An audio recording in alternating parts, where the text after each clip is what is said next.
ലിംഗവിവേചനങ്ങൾ നമുക്ക് ചുറ്റും ഇന്നും നിലനിൽക്കുന്നുണ്ട്. ലോകം ജെൻഡർ ഈക്വാലിറ്റിയിൽ നൂറ്റാണ്ടുകൾ പുറകിലാണ് എന്നാണ് ഐക്യരാഷ്ട്ര സംഘടന ചീഫ് പ്രസ്താവിച്ചത്. ചില രാജ്യങ്ങളിൽ സ്ത്രീകൾ പബ്ലിക് ലൈഫിൽ നിന്ന് തന്നെ തുടച്ചു നീക്കപ്പെട്ടു. കാരണം അത്തരം രാജ്യങ്ങളിൽ യൂണിവേഴ്സിറ്റികളിലും ചില സ്കൂളുകളിലും സ്ത്രീകളുടെ പ്രവേശം ചില റെജീം പൂർണ്ണമായി നിഷേധിച്ചു. പല വികസിത രാഷ്ട്രങ്ങളിൽ വരെ റൈറ്റ് ടു എബോർഷൻ ഇപ്പോഴും നിഷേധിക്കപ്പെട്ടിരിക്കുകയാണ്. യുദ്ധാവസ്ഥകളിൽ സൈന്യത്താൽ തന്നെ സ്ത്രീകൾ ബലാത്സംഗത്തിന് ഇരയാവുന്നു. അഭയാർത്ഥികളായി എത്തുന്ന സ്ത്രീകളെയും കുട്ടികളെയും ലൈംഗികമായി ചൂഷണം ചെയ്യുകയും നിർബന്ധിത ജോലിക്ക് വിധേയരാക്കുകയും ചെയ്തു. UN-ൽ തന്നെ സ്ത്രീകളുടെ പ്രാതിനിധ്യം കുറവും ചില ഓഫീസേഴ്സിന് കീഴിൽ മാത്രം കൂടുതൽ സ്ത്രീകളെ ജോലിക്ക് വെക്കുന്നത് സെക്ഷൽ ഹറാസ്മെൻറ്റിൻ്റെ തെളിവാണ് എന്നും ആരോപണങ്ങൾ ഉയർന്നു വന്നു. സ്ത്രീകളാണ് കൂടുതൽ ജെൻഡർ ട്രോളിങ്ങിന് വിധേയരായത്. ജെൻഡർ ട്രോളിംഗ് എന്നാൽ ഒരാളുടെ ജെൻഡർ ഐഡൻറ്റിറ്റിയെ ആസ്പദമാക്കി ട്രോൾ ചെയ്യുന്നതിനെയാണ് പറയുന്നത്. 3% നോബൽ പ്രൈസ് ഫോർ സയൻസസ് മാത്രമേ ഇതുവരെ സ്ത്രീകൾക്ക് ലഭിച്ചിട്ടുള്ളൂ. ആ മേഖലയിലെ പുരുഷ മേധാവിത്വമാണ് ഇങ്ങനെ സംഭവിച്ചതിന് പിന്നിലുള്ള കാരണം എന്നാണ് കണക്കാക്കുന്നത്. അവകാശങ്ങൾ, കടമകൾ, അവസരങ്ങൾ എന്നിവ ലിംഗഭേദമന്യേ എല്ലാവർക്കും ഒരുപോലെ ലഭ്യമാക്കുന്നതിനെയാണ് ലിംഗസമത്വം അഥവാ ജെൻഡർ ഈക്വാലിറ്റി എന്നതുകൊണ്ട് ഉദ്ദേശിക്കുന്നത്. പല ദേശങ്ങളിലും സോഷ്യൽ നോംസ് ഉണ്ടാക്കിയിരിക്കുന്നത് പുരുഷനാണ്. കായിക ശേഷിയിൽ മുൻപിൽ നിൽക്കുന്ന ഒരു വിഭാഗം ഉണ്ടാക്കുന്ന സോഷ്യൽ നോംസിന് എത്രമാത്രം ദുർബല വിഭാഗങ്ങളുടെ മാനസിക ശാരീരിക ആരോഗ്യവും സുരക്ഷിതത്വവും ഉറപ്പാക്കാൻ സാധിക്കും? പല രാജ്യങ്ങളിലും അന്ധവിശ്വാസങ്ങളുടെ കെട്ടുപാടിലും സോഷ്യൽ നോംസിലും ആചാരാനുഷ്ഠാനങ്ങളിലും തട്ടി സ്ത്രീ സ്വാതന്ത്ര്യം ബലി കഴിപ്പിക്കേണ്ടി വരുന്നു. ആഗ്രഹിക്കുന്ന വിദ്യാഭ്യാസം നേടിയെടുക്കാനുള്ള സ്വാതന്ത്ര്യം, സ്വന്തം വിവാഹപ്രായം സ്വയം തിരഞ്ഞെടുക്കാനുള്ള സ്വാതന്ത്ര്യം, മനസ്സിന് ഇഷ്ടപ്പെട്ട പങ്കാളിയെ തിരഞ്ഞെടുക്കാനുള്ള സ്വാതന്ത്ര്യം, ലൈംഗിക പ്രത്യുൽപാദന കാര്യങ്ങളിൽ തീരുമാനമെടുക്കാനുള്ള സ്വാതന്ത്ര്യം എന്നിവ സ്ത്രീകൾക്ക് പല രാജ്യങ്ങളിലും പല സമൂഹങ്ങളിലും ഇന്നും നിഷേധിക്കപ്പെട്ടുകൊണ്ടിരിക്കുന്നു.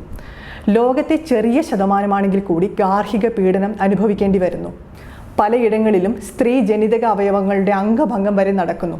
ദുർബല വിഭാഗങ്ങൾക്ക് എതിരെയുള്ള ലൈംഗിക അതിക്രമങ്ങൾ പല സമൂഹങ്ങളിലും നിലനിൽക്കുന്നത് അവിടെ നിയമ സംവിധാനങ്ങൾ ഇല്ലാതെയല്ല, മറിച്ച് നിയമങ്ങൾ കൃത്യമായി നടപ്പിലാക്കുന്നതിലുള്ള വീഴ്ചകളാലാണ്. സംഘടനകൾ, സ്കൂളുകൾ മുതലായവ ബോധവൽക്കരണത്തിൻ്റെ ചുക്കാൻ പിടിച്ചില്ലെങ്കിൽ ദുർബല വിഭാഗങ്ങൾക്ക് എങ്ങനെ ഇത്തരം സാഹചര്യങ്ങളിൽ പേടിയില്ലാതെ ജീവിക്കാൻ പറ്റും? ജെൻഡർ ന്യൂട്രാലിറ്റി എന്നാൽ ലിംഗപരമായ നിഷ്പക്ഷതയാണ്. ആണും പെണ്ണും ഭിന്നലിംഗത്തിൽപ്പെട്ടവരും ഒരേ തരത്തിലുള്ള വസ്ത്രം അണിയുന്നതിൽ ഇത് തുടങ്ങുന്നു. പാൻറ്റും ഷർട്ടും ഏത് ലിംഗത്തിൽപ്പെട്ടവർക്കും ഒരുപോലെ കംഫർട്ടബിൾ ആണ്. നമ്മുടെ എറണാകുളത്തെ വളയൻചിറങ്ങര സ്കൂളിൽ വർഷങ്ങൾക്ക് മുമ്പ് ആൺകുട്ടികൾക്കും പെൺകുട്ടികൾക്കും ഒരേ യൂണിഫോം എന്ന ആശയം നടപ്പിലാക്കി. കോഴിക്കോട് ബാലുശ്ശേരി സ്കൂളും ഇതേ നയം ഏറ്റെടുത്തു. ഗേൾസ് സ്കൂൾ, ബോയ്സ് സ്കൂൾ എന്ന ടാഗിൽ പെൺകുട്ടികളെയും ആൺകുട്ടികളെയും വേർതിരിക്കുന്നതിൻ്റെ യുക്തി ഒരുപക്ഷെ കൗമാരപ്രായത്തിൽ അവർക്ക് പരസ്പരം ആകർഷണം തോന്നാം എന്ന കാരണമായി കണ്ട് പല മാതാപിതാക്കളും ന്യായീകരിക്കുന്നുണ്ടാവും. എന്നാൽ അവിടെയാണ് കുഞ്ഞു മനസ്സുകളിൽ വേർതിരിവ് തുടങ്ങുന്നത്. സാഹോദര്യവും പരസ്പര സ്നേഹവും പരസ്പരം അംഗീകരിക്കാനും ബഹുമാനിക്കാനുമുള്ള കഴിവും അവിടെ നഷ്ടമാവുകയാണ് ചെയ്യുന്നത്. ജെൻഡർ ന്യൂട്രൽ ലാംഗ്വേജ് അല്ലെങ്കിൽ ജെൻഡർ ഇൻക്ലൂസീവ് ലാംഗ്വേജ് നിയമങ്ങളിലും വിജ്ഞാപനങ്ങളിലും ഉപയോഗിക്കുന്നതിലൂടെ ഒരു പ്രത്യേക ലിംഗത്തിലുള്ളവർ ചില ജോലികളിൽ കൂടുതൽ പ്രഗത്ഭരാണ് എന്ന് വ്യംഗ്യമായി പറയാതിരിക്കാം. ഫോർ എക്സാമ്പിൾ, പോലീസ്മാൻ, സ്റ്റുവേർഡസ് എന്നതിനു പകരം പോലീസ് ഓഫീസർ എന്നും ഫ്ലൈറ്റ് അറ്റൻഡൻറ്റ് എന്നും പറയാം. ഗർഭസ്ഥ ശിശുവിൻ്റെ ലിംഗനിർണയം നിയമം മൂലം കർശനമായി നിരോധിക്കപ്പെട്ടതായി നമുക്കറിയാം. ഭ്രൂണഹത്യ എന്ന മാരക വിപത്ത് ഇതിലൂടെ തുടച്ചു നീക്കാൻ നമുക്ക് സാധിച്ചു. ഇതോടെ നിയമനിർമ്മാണവും നിയമങ്ങളുടെ ശക്തമായ നടത്തിപ്പും എത്രമാത്രം സമൂഹത്തെ മാറ്റിമറിക്കുന്നു എന്ന് നമുക്ക് മനസ്സിലാക്കാൻ സാധിക്കും. ശാരീരിക പ്രകൃതിയിലും വൈകാരികതയിലും ലൈംഗികതയിലും സ്ത്രീയോ പുരുഷനോ ഭിന്നലിംഗത്തിൽപ്പെട്ടവരോ സമാനരല്ല. ഇത്രയും വിരുദ്ധതകൾ നിറഞ്ഞു നിന്നിട്ടും ഇവർക്ക് നേരിടേണ്ടി വരുന്നത് ഒരേ ചുറ്റുപാടുകളും സാഹചര്യങ്ങളുമാണെങ്കിൽ അവിടെ എങ്ങനെയാണ് നീതി നടപ്പിലാവുന്നത്? ഇവിടെയാണ് ലിംഗനീതി എന്ന ആശയം സ്ഥാനം പിടിക്കുന്നത്.